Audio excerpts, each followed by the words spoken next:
శ్రీ మహావిష్ణువు ధరించిన అవతారాలలో శ్రీకృష్ణ అవతారం పరిపూర్ణ అవతారం. నేను భగవంతుడిని అంటూనే సర్వప్రాణి సఖుడైనాడు గోవిందుడు.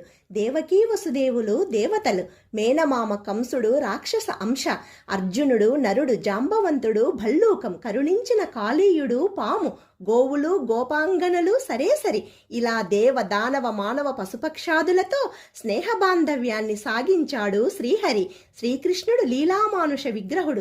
తాను అమానుషుడు అయి కూడా శిశువై గోపాలుడై శిష్యుడై గృహస్థు అయి భక్తానుగ్రహ మూర్తి అయి నరుడికి సారథి అయి మురిపించి మరిపించి కరుణించి జడిపించి సమస్త వర్ణాశ్రమ ధర్మాలను ఆచరించాడు.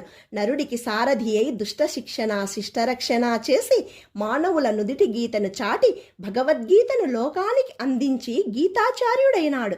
నందగోపుడు జ్ఞానానికి, యశోద మోక్షానికి, శ్రీకృష్ణుడు ఆనందానికి